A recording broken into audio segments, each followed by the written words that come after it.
O ex-presidente Jair Bolsonaro presta depoimento daqui a pouco aí na Polícia Federal sobre os atos criminosos de 8 de janeiro. Também nessa quarta-feira, o Congresso deve instalar a CPMI, que vai investigar as invasões às sedes dos 3 poderes na capital federal. Mais informações chegando direto de Brasília. Fala, João Pedro Melo. Muita coisa, né, Carla, Megali e Sheila? Hoje o ex-presidente Jair Bolsonaro vai prestar depoimento, então, a partir das 9 horas da manhã, sobre um possível envolvimento dele nos atos criminosos do dia 8 de janeiro. Essa oitiva vai ser na sede da Polícia Federal aqui em Brasília e esse depoimento foi determinado pelo ministro Alexandre de Moraes, isso após um pedido da Procuradoria-Geral da República. Ele deve ser questionado sobre uma postagem que fez no dia 11 de janeiro, ou seja, depois dos ataques, na qual, na verdade, duvidava da lisura do sistema eleitoral. Bolsonaro publicou essa questão na internet, mas apagou esse conteúdo cerca de 2 horas depois. E como essa mensagem foi avaliada? Como um possível estímulo, obviamente, às invasões que foram feitas nos dias anteriores nos prédios dos 3 poderes. E esse vai ser o segundo depoimento do ex-presidente em investigações que estão em curso no Supremo Tribunal Federal. A gente lembra que o primeiro ocorreu no dia 5 de abril, exatamente sobre as joias que foram aí dadas como presente pelo governo da Arábia Saudita. E aí, em outro ponto, a gente tem também uma consequência dessas invasões. A gente tem hoje, né, a instalação da Comissão Parlamentar Mista de Inquérito para investigar esses atos do dia 8 de janeiro. A sessão do Congresso está marcada aí para uma semana depois que G. Dias, né, o general Gonçalves Dias, pediu demissão do cargo do Gabinete de Segurança Institucional, né, de ministro do Gabinete de Segurança Institucional, e agora tanto o governo quanto a oposição se preparam intensamente para esse debate dessa CPMI e os líderes estão aí tratando, negociando os nomes que vão compor esse colegiado. Qual que é a ideia nesse momento? Traçar as estratégias, decidir quem serão os alvos de fato dessa CPMI e aí no caso da oposição há uma estratégia extra, que é a de blindar o ex-presidente da República. Bom, ainda com relação à demissão de G. Dias, né? A gente tem uma semana que isso aconteceu, ele pediu esse afastamento logo depois da divulgação das imagens em que ele está ali interagindo com manifestantes dentro do Palácio do Planalto, disse que essa decisão de pedir demissão ocorreu exatamente para que possa fazer a própria defesa. Fato é que, diante dessa demissão, agora G. Dias é um dos alvos dessa CPMI, assim como o presidente Lula e também o ministro da Justiça e Segurança Pública, Flávio Dino. Por fim, para a gente encerrar aí, a gente tem o Supremo Tribunal Federal que vai continuar julgando as pessoas que participaram ou que financiaram esses atos do dia 8 de janeiro. Ontem a gente teve a conclusão de um primeiro julgamento, no qual foram 8 votos a 2 para que fossem tornados réus, né, pelo menos 100 pessoas relacionadas a esses atos do dia 8 de janeiro. E agora a gente tem também aí um novo processo que vai decidir se mais 200 pessoas vão responder criminalmente ou não por essas invasões. Bom, a presença de Bolsonaro nesse depoimento é consequência, como disse o João Pedro, da postagem de um vídeo de um procurador do Mato Grosso do Sul chamado Felipe Marcelo Gimenez. Felipe Marcelo Gimenez aparentemente não é alguém que seja próximo de Bolsonaro, certamente é seu eleitor, mas não alguém próximo, e muito menos um especialista em sistema eleitoral. Enfim, falava aquelas bobagens, aquele monte de groselhas que a gente se acostumou a ouvir na época da eleição e que houve até hoje, de que as Forças Armadas têm que intervir no sistema político, que o povo brasileiro não tem poder sobre a apuração dos votos, aquela coisa lá da sala escura, enfim, colocando em dúvida sem nenhuma prova, sem nenhuma evidência nas mãos, sem nenhum elemento sólido a lisura do processo eleitoral. Aí, o que fez Bolsonaro? Compartilhou o vídeo. Aquilo que a gente meio que faz sem pensar, né? Gostei disso aqui, deixa eu compartilhar. Isso aqui interessa ao meu discurso, deixa eu compartilhar. É interessante que isso esteja acontecendo no exato momento em que a Câmara adotou urgência, né, na votação do projeto de lei das fake news, para a gente entender que pode haver consequências num simples repost. Né? Você está postando uma ideia ali que pode não ser a sua, não está saindo da sua boca. Mas se você está dando embasamento àquilo, se você está abrindo a porta para os seus milhões de seguidores para que eles recebam aquele conteúdo, a sua assinatura está ali. né? E é isso que o ex-presidente está sentindo na pele nessa quarta-feira. O depoimento que aconteceria à tarde e que foi adiantado para o nosso horário aqui das 9 horas da manhã. Pois é, João Pedro, agora falando sobre a CPMI, sobre os ritos dessa CPMI, Sim. que deve ser instalada hoje, como é que deve ser a escolha dos nomes sobre os quais a gente tem falado nos últimos dias para presidir, para a vice-presidência dessa CPMI? Esse deve ser logo o início da abertura da sessão? Na verdade, não, viu, Sheila? O que é que a gente vai ter a respeito dessa questão? A instalação somente hoje, né? Aí tem aquele prazo, questão aí de pelo menos 2 sessões, para que sejam indicados os nomes com relação a essa CPI, né? Ou as pessoas que vão participar. E aí, nesse meio tempo, vão ser escolhidos também presidente e relator. Essa questão pode ser adiantada, obviamente. Pode acontecer ainda na sessão de hoje, já que é uma sessão do Congresso Nacional. Só que, inicialmente, a expectativa de Pacheco é dar um tempinho a mais a respeito dessa questão. A gente lembra já que essa CPMI tinha que ter sido instalada há pelo menos 2 semanas, a gente teve um adiamento, e aí logo depois muitas críticas, principalmente de parlamentares da oposição. Nesse meio tempo, o governo resolveu apoiar essa CPMI, então ainda há uma série de questões que precisam ser discutidas de fato. Então, Rodrigo Pacheco deve fazer uma reunião de líderes também para tratar sobre essa questão relacionada à CPMI, mas o fato é que hoje é somente a instalação, isso é o que está programado. Instalou, vai ler ali o requerimento, a gente tem essa CPMI que vai investigar tal e tal coisa, e aí tem aquele prazo para que de fato sejam indicados os membros e também para que sejam escolhidos presidente e relator desse caso. E para o nosso respeitável público aqui, João Pedro, quando é que começa o espetáculo de verdade? Depoimentos? Olha, mais ou menos aí, pelo que a gente está vendo, na metade do mês que vem, porque sessão do Congresso mesmo, não há nenhuma marcada para depois de hoje, só que aí tem aquela questão de que tem que ter pelo menos uma sessão por mês. Então a gente espera que seja mais ou menos em meados do mês de maio. Os termos não foram escolhidos ao acaso. Essa CPI tem tudo para se tornar realmente um circo. Muito malabarismo retórico, muita palhaçada. Pode aguardar. João Pedro, obrigado pelas informações. Bom trabalho. Um abraço, até mais. Valeu, um abraço. General Augusto Heleno, ex-ministro do Gabinete de Segurança Institucional, diz que a verdade sempre aparece ao ser questionado sobre as acusações feitas pelo atual chefe interino da pasta. Em entrevista ao Band News TV, Ricardo Capelli sugeriu que Augusto Heleno possa estar envolvido com os atos criminosos de 8 de janeiro. O dia 8 de janeiro começou nos acampamentos em frente aos quartéis generais do Exército. Esses acampamentos criminosos não teriam sido montados se não tivessem, no mínimo, conivência do comandante em chefe das Forças Armadas até dia 31 de dezembro, que era o senhor Jair Bolsonaro. O general Peri Bevilacqua nos ensina que quando a política entra numa porta pelos quartéis, a disciplina sai pela outra. E o general Heleno fez muito mal ao Exército Brasileiro quando ele passou meses incentivando, insinuando ataques contra as instituições democráticas. Ontem, o vice-presidente Geraldo Alckmin disse que o Gabinete de Segurança Institucional não deve acabar porque houve um erro, mas que é preciso investigar e punir os culpados. Já tangenciamos o assunto, né? O projeto de lei que promete pôr fim à disseminação de fake news na internet deve ser analisado no plenário da Câmara a partir da próxima terça-feira. Por 238 votos a 192, os deputados aprovaram ontem à noite regime de urgência para tramitação do chamado PL das fake news. Com isso, a proposta vai direto ao plenário e não precisará passar por outras comissões dentro da casa. Entre outros pontos, o texto prevê a regulamentação das chamadas Big Techs, as grandes empresas de tecnologia, como Facebook, Instagram e WhatsApp. A proposta inclui advertência, multa e até suspensão do serviço em caso de demora para retirar conteúdos falsos da internet.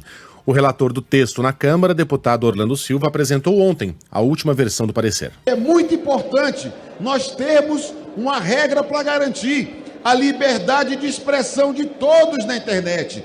A liberdade de expressão está fortalecida com a definição de um processo em que o próprio usuário pode contestar quando se sentir prejudicado.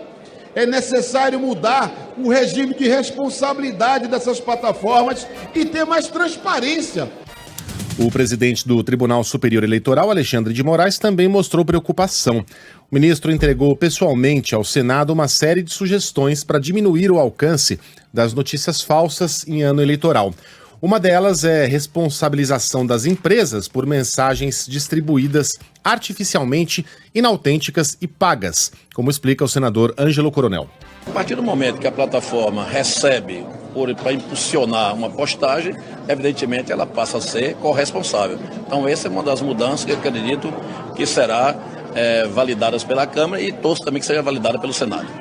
E tá aqui na coluna do Estadão de hoje, da Mariana Carneiro, o Planalto está atuando para que a PL das fake news já valha para as eleições de 2024, tá? Para a eleição presidencial de 2024. Na visão do governo, a falta de regulamentação favorece o bolsonarismo, que tem, né, como um de seus pilares o grande engajamento de seguidores nas redes sociais em aplicativos de conversa. Os líderes do governo combinaram com Arthur Lira, ainda em janeiro, que a votação tem que ocorrer no primeiro semestre, com folga até outubro, prazo máximo para que as alterações tenham validade para a próxima eleição. E o relator Orlando Silva, que já falou aqui, tá correndo para fazer política, né? Para explicar exatamente o que está em discussão no Planalto brasileiro. Ele esteve no Planalto não, no Parlamento brasileiro.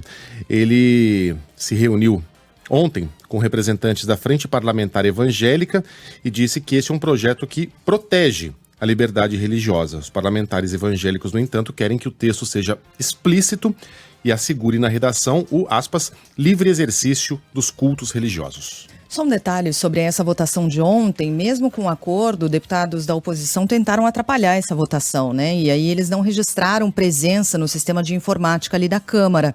O presidente Arthur Lira decidiu então, aliás, os nossos ouvintes estão cobrando, vocês não vão falar da tratorada do Arthur Lira, né? Ele deu uma tratorada ali, invocou o regimento interno para abrir votação simbólica do projeto de lei, o que aí dispensou o total de 257 votos para aprovação dessa matéria. O que disse Arthur Lira é minha prerrogativa regimental, esse foi o argumento. Porque a urgência aprovada por maioria simples é limitada a 2 projetos em tramitação na Câmara e, portanto, não permite a votação da proposta imediatamente. Já a votação que depende desse aval de 257 deputados permite, sim, a inclusão imediata na pauta, o que nesse caso não é necessário, já que o texto vai ser votado já na semana que vem, tudo indica. Arthur Lira cobrou ali do plenário um acordo em torno da votação simples, o que acabou sendo negado pela oposição, mas no final das contas, com o que esses ouvintes aqui também estão chamando de tratorada, no final das contas, Arthur Lira se valeu do que ele chamou de prerrogativa regimental para seguir adiante com o projeto de lei. Para a sociedade, a propagação de fake news também traz efeitos nocivos, como revela uma pesquisa da Universidade Federal do Rio de Janeiro. De acordo com o levantamento, no dia do início da vacinação bivalente contra a Covid-19, foram compartilhadas 106 mil mensagens anti-imunização no Twitter. O conteúdo foi divulgado por 36 mil perfis, dos quais 38% são robôs, ou seja, automatizados. Associações de empresas de comunicação, propaganda, indústria digital também se reuniram para pedir agilidade na votação. Entre outros pontos, a matéria inclui a proposta de remuneração de veículos de comunicação pelo conteúdo propagado na rede. Para o presidente da Associação Brasileira de Empresas de Rádio e Televisão, Rodolfo Salema, o projeto de lei valoriza o jornalismo ético e profissional. A remuneração do conteúdo jornalístico é importante porque a gente entende realmente que o jornalismo profissional é quem combate a desinformação. A proposta também determina o aumento da transparência em relação a conteúdos patrocinados e a atuação do poder público. Na Europa, empresas de tecnologia agora têm de cumprir uma série de obrigações. Fala aí, Arthur Coelho. A União Europeia publica a lista de 19 plataformas digitais que passarão por uma regulação muito mais rígida a partir do mês de agosto. Entre as plataformas estão gigantes como o Instagram, TikTok, o Twitter, Amazon, Google e Microsoft. Segundo a Comissão Europeia, as obrigações vão desde o compartilhamento de algoritmos com especialistas da entidade, a garantia de alto nível de privacidade, segurança e proteção. Os usuários precisam receber informações claras sobre o motivo pelo qual são recomendadas determinadas informações e terão o direito de optar por não participar dos sistemas de recomendação das redes sociais. As empresas que não cumprirem a lei depois do dia 25 de agosto terão que pagar multa que podem chegar aos 6% do faturamento global e estão sujeitas à proibição temporária de operar no espaço europeu.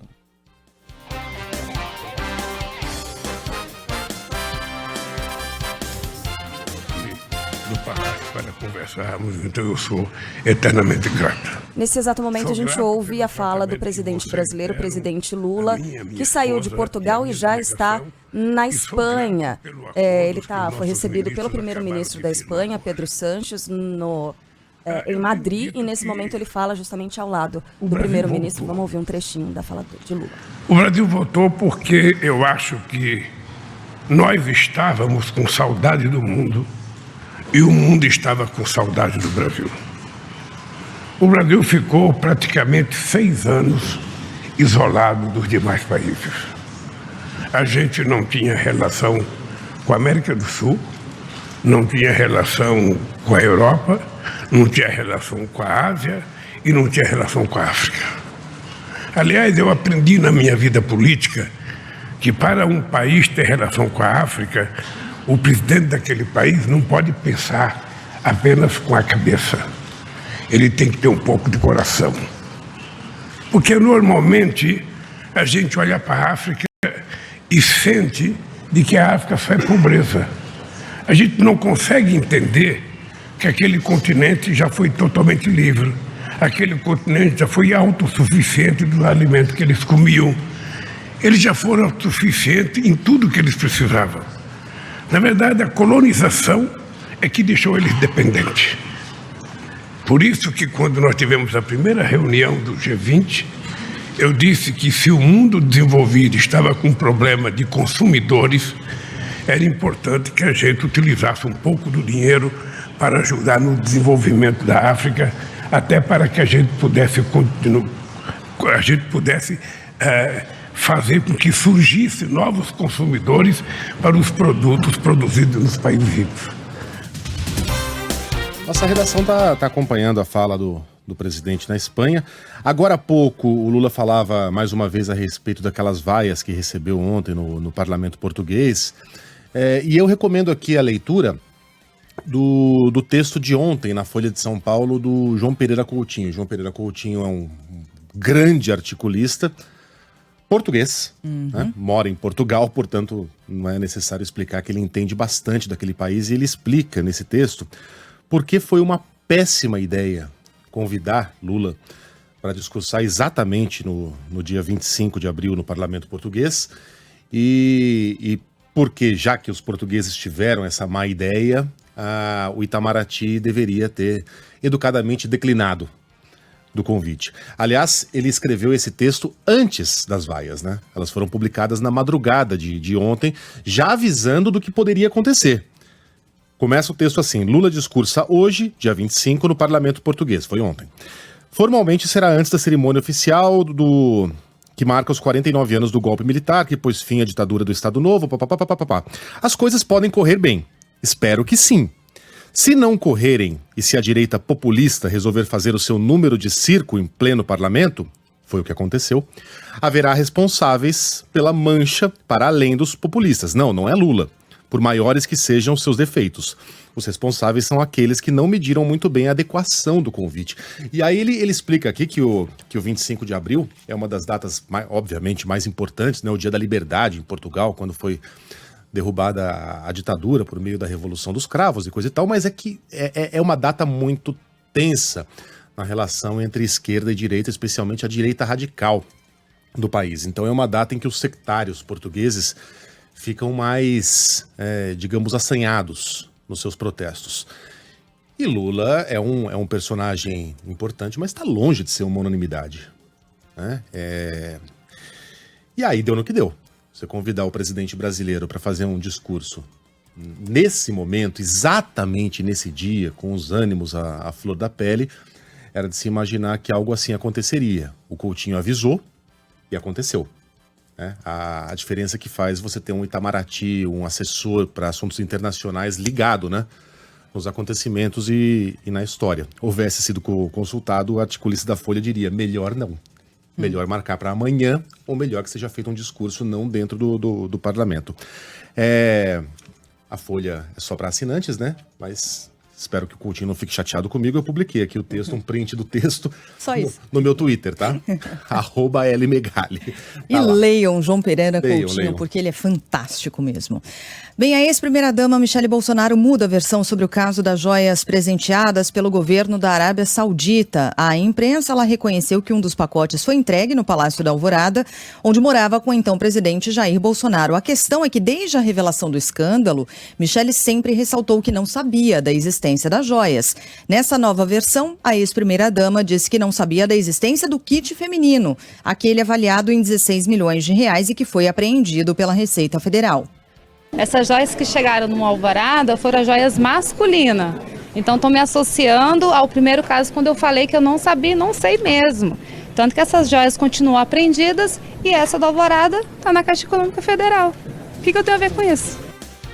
Após admitir ter recebido as joias, a assessoria emitiu uma nota contradizendo as declarações da própria Michele Bolsonaro. O comunicado diz que a ex-primeira-dama desconhecia a existência e o conteúdo dos presentes doados pelo governo saudita e que ela soube da chegada dos itens pela imprensa brasileira. O pacote recebido no Alvorada é o kit masculino que entrou no Brasil ilegalmente, avaliado em 2,5 milhões de reais.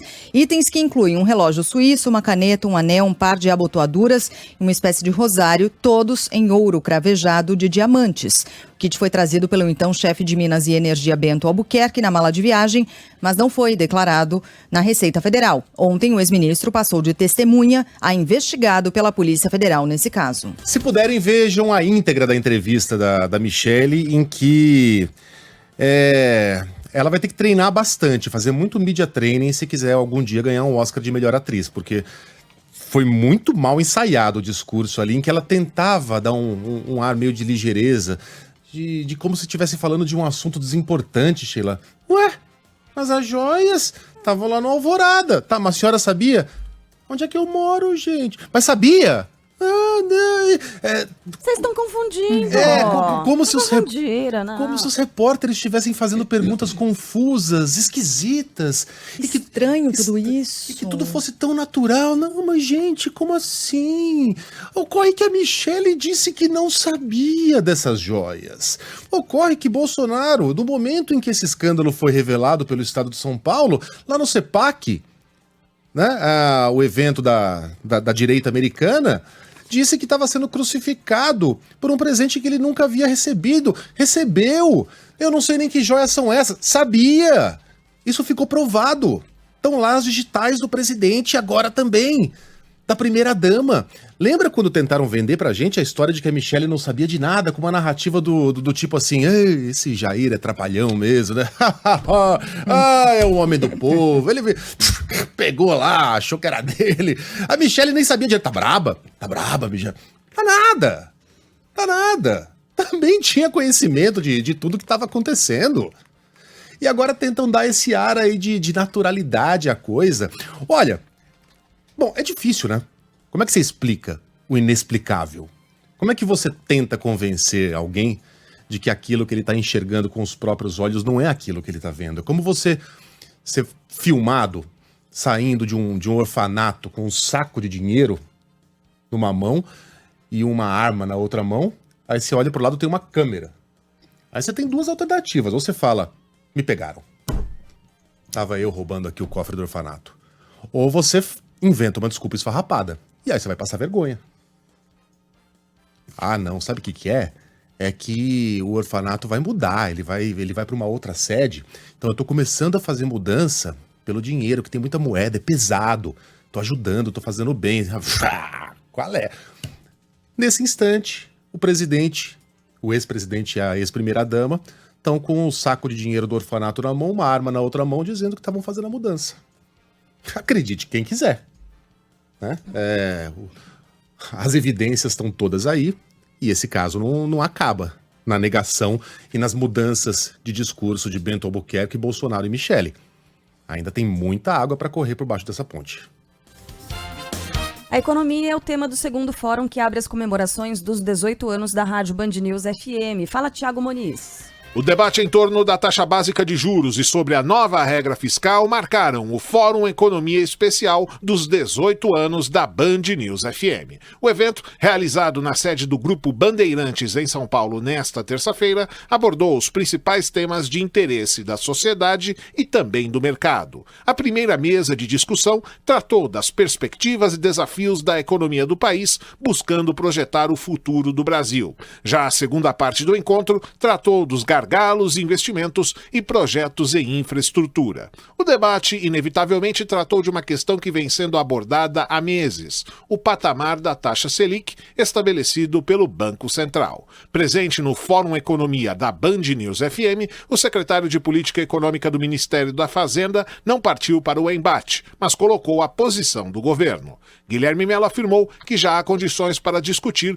o afrouxamento da taxa básica de juros. O mercado de crédito vem se deteriorando desde meados de 2022, se encontra em um momento bastante restritivo. O mercado de trabalho também já começa a responder a essa restrição, junto com uma recuperação da credibilidade fiscal e da previsibilidade, para nós discutirmos, em algum momento nesse ano, um ciclo de alteração da política monetária, de afrouxamento dessa situação. Ontem, o presidente do Banco Central, Roberto Campos Neto, prestou esclarecimento sobre a taxa básica de juros à Comissão de Assuntos Econômicos do Senado. Aliás, foi exatamente enquanto a gente estava nesse fórum, Roberto Campos Neto ainda estava falando na comissão. Começou cedo, mas foram horas ali prestando esclarecimento. Selic atualmente em 13,75% ao ano. Roberto Campos Neto disse que o Banco Central, se não tivesse subido os juros em ano eleitoral, a inflação seria de 10% aqui no país, foi o que ele disse. Também destacou que não consegue dizer quando os juros vão cair, mas que o Brasil está no caminho certo. O que é necessário para promover a queda de juros é a parte fiscal. Ela faz com que a expectativa de inflação caia. Eu mostrei o efeito grande que teve aqui, quando foi adotado o teto de gastos. A gente tem uma parte importante, da estabilidade institucional também, que ajuda. A gente tem a parte da inflação corrente e a gente tem uma parte da própria dinâmica de inflação, que com a taxa de juros alta, ela vem melhorando ao longo dos tempos. Não tenho capacidade, mesmo porque eu sou um voto de 9, de dizer quando isso vai acontecer, mas eu acho que a gente tem explicado que é um processo técnico que tem o seu tempo e que as coisas têm caminhado no caminho certo. O BNDES abre uma linha de crédito para o agronegócio. Destaque com Leonardo Macaxeiro. Produtores rurais terão acesso a uma linha de crédito em dólar para modernizar a produção. O anúncio foi feito pelo presidente do BNDES, Aloísio Mercadante, nesta terça-feira. O valor disponível será de $1 bilhão. Os empréstimos terão juros fixos de 7,5% ao ano, mais a variação do câmbio. Entre os itens que podem ser financiados estão máquinas agrícolas, sistemas de irrigação, estruturas de armazenagem e sistemas de energia solar. Quem comete desmatamento ilegal não terá acesso à linha de crédito. De acordo com Aloísio Mercadante, o investimento vai ajudar na economia e na modernização da produção. Eles vão poder operar essa linha para compra de máquinas e equipamentos, tratores, colhedeiras, instrumentos para irrigação, vai modernizar a agricultura, a indústria exportadora, vai gerar mais divisas, mais investimento, mais equipamentos, mais competitividade da nossa economia. A contribuição sindical está perto de voltar. Fala aí, Adriano Oliveira.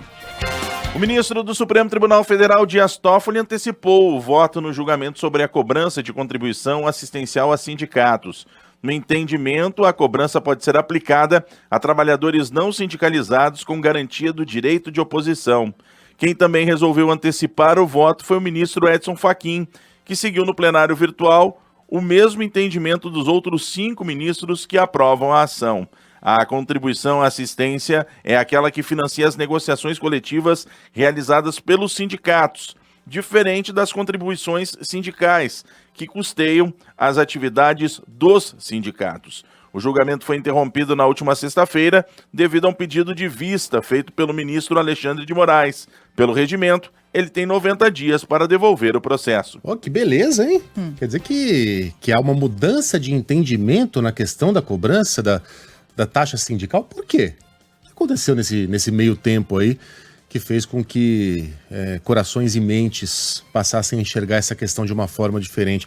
Quem é que estava com saudade dessa contribuição sindical, se não os próprios líderes sindicais? E aqui não se trata de demonizar sindicatos. Há sindicatos que são muito importantes para os seus trabalhadores e que deveriam receber contribuição, aliás, têm de receber uma contribuição de seus associados, não da totalidade dos brasileiros que trabalham. O Brasil está quase sozinho na cobrança dessa taxa sindical pelo mundo. Quais são países relevantes que possuem essa arbitrariedade? Equador, Egito. E os países mais avançados, mais ricos? Não. Estados Unidos, Reino Unido, até aqui os nossos vizinhos, Argentina, Colômbia. Existe uma contribuição nesses países, mas ela não é obrigatória. Os sindicalizados pagam ali uma taxa mensal ou uma taxa voluntária, se assim desejarem, mas ninguém é tungado em um dia do ano, um dia do trabalho, para muitas vezes alimentar sindicatos que não servem para nada. Como já foi dito aqui, tem muitos que são muito importantes, que fazem um trabalho admirável, mas tem outros que muitas vezes são braços de partidos políticos que estão pouquíssimo preocupados com o bem-estar dos seus sindicalizados, da sua área. Uma barbaridade. É um museu de grandes novidades, né? Pois é. De velhas novidades, essa aí é velha, né? Houve essa mudança de posição, como a gente estava falando, porque em 2017 o Supremo considerou inconstitucional essa cobrança compulsória, essa cobrança obrigatória da taxa em cima da remuneração dos salários dos trabalhadores não sindicalizados. Então, mesmo quem não era sindicalizado tinha ali tungado do seu salário esse valor obrigatoriamente, compulsoriamente. Os especialistas em mercado de trabalho, e isso a gente já faz há muitos anos aqui, de acompanhar o que pensam esses especialistas, consideraram essa decisão parcial do Supremo, ainda falta o restante da votação, um retrocesso. Por outro lado, o que disseram os sindicatos, entidades ligadas a sindicatos, como a Força Sindical, por exemplo, elogiaram. Claro, não poderia ser diferente. A desoneração do diesel é aprovada pela Câmara dos Deputados. André Viana. A Câmara dos Deputados aprovou nesta terça-feira uma medida provisória que desonera impostos federais que incidem sobre combustíveis como o diesel. A MP originalmente havia sido editada pelo governo de Jair Bolsonaro e só tratava de isenção tributária dos setores de eventos e turismo. Mas o relator da matéria, deputado José Guimarães, do PT, aproveitou o debate para incluir a desoneração sobre os combustíveis até o fim de 2023, o que já estava em uma outra medida provisória do governo Lula. A inclusão foi uma manobra para driblar os desentendimentos entre Senado e Câmara que envolvem a questão de medidas provisórias. Os trechos incluídos não desoneram a tributação sobre a gasolina, porém, somente afetando o diesel, biodiesel, gás liquefeito de petróleo, derivado de petróleo e gás natural. O técnico Cuca do Corinthians diz que não vai tolerar ofensas e afrontas e que a partir de agora só vai se manifestar por meio de advogados sobre a condenação por estupro na Suíça. O crime foi cometido em 1987 contra uma garota de 13 anos. Em nota, Cuca afirma que está totalmente concentrado no jogo decisivo do Corinthians contra o Remo pela Copa do Brasil e que refuta acusações que lhe são atribuídas.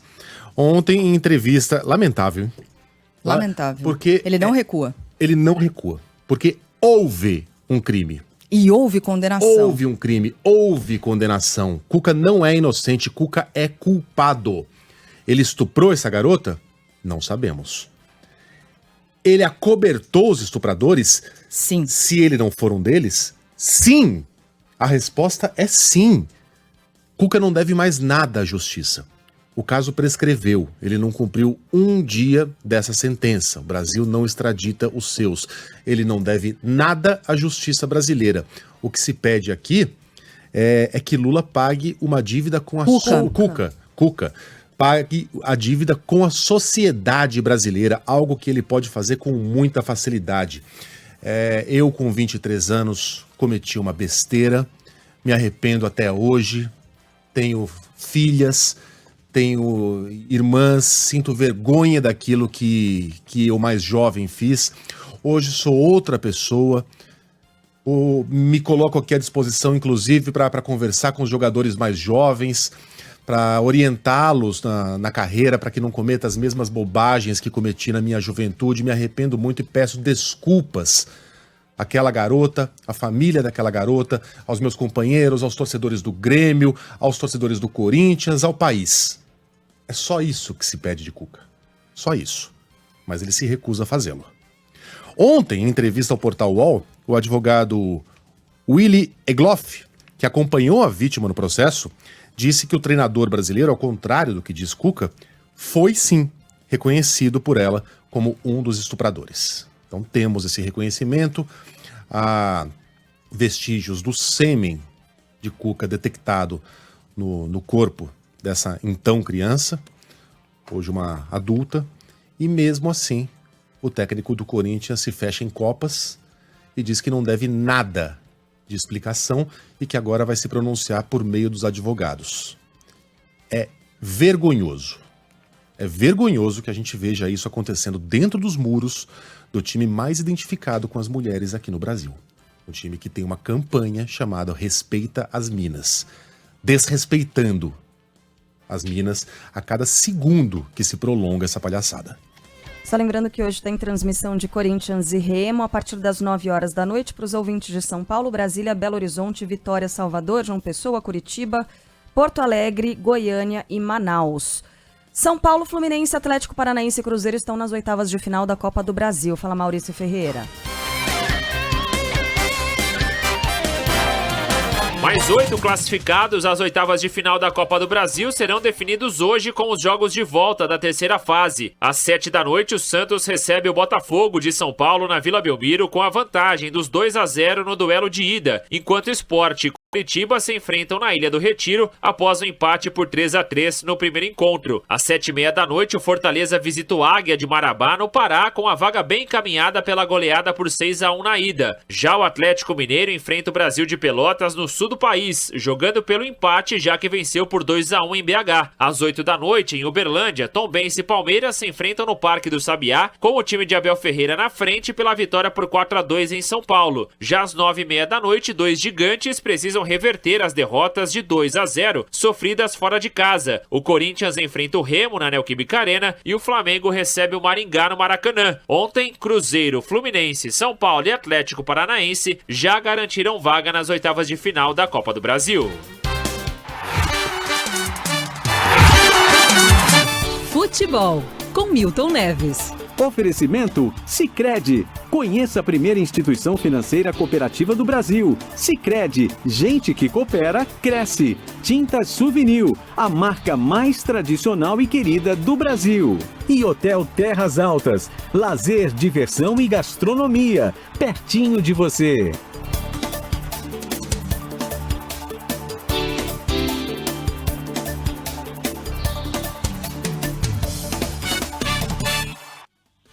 Fala, Milton. Bom dia. Oi, Sheila Magalhães. Oi. Bom dia, nossa primeira-ministra, Luiz Guilherme Megali. São Paulino sofredor, hein? Ganharam de 1-0 com as carças na mão ontem. Goleada. Mas valeu. Porque o Dorival Silvestre Júnior fez 2 jogos, ganhou os 2. E a humildade dele. Viu, Carla Bigato? E parabéns ao Dorival Silvestre Júnior. Viu, meu caro Megali? Você foi contra ele, ele fez 2 jogos, ganhou os 2. E já caiu nas graças tricolores, porque ele é muito educado. É o cara mais ético no futebol. Inclusive, vou dar uma informação aqui, que o Flamengo chegou a cogitar, consertar a burrada que fez, a maior burrada da história do futebol dos times grandes do Brasil, mandar embora o Dorival Silvestre Júnior, tremendo bom caráter, e colocar o VP, um tremendo péssimo técnico. E que chegaram a cogitar lá, olha, vamos voltar atrás, tá? Vamos trazer agora o Dorival. Olha, se tivessem convidado com 5 milhões de dólares por mês, eu sou um cara exagerado, hiperbólico, né? Com esse salário todo, sabe o que o glorioso Dorival Silvestre Júnior diria ao Flamengo? Nananina não, nem por $1 trilhão. É claro que eu estou exagerando. Bem, gente, ontem só Copa do Brasil. E muita emoção, né? O Atlético Paranaense, rapaz, ganhou do CRB por 2-1. Olha que o CRB fez 1-0, entendeu? O Atlético Paranaense 2, CRB de Maceió 1. E o Paysandu, o Papão da Curuzu, que é o meu time lá em Belém, onde nasceu Jesus, Paysandu 0, Fluminense 3. Olha, o time do momento hoje é o Fluminense. Não me surpreenderei se o técnico Fernando Diniz for contratado pela CBF para ser o novo técnico da seleção brasileira. Ele está numa fase espetacular e o Fluminense é hoje o melhor time do Brasil, hein? E o Cruzeiro? Não foi fácil não, mas ganhou do Náutico Capibaribe por 2-0. É a Copa do Brasil que avança e vamos ver se o São Paulo Futebol Clube ganha isso aí, porque com o técnico Dorival Silvestre Júnior a coisa melhorou demais. E é isso aí, entendeu? Um grande abraço para vocês e até amanhã.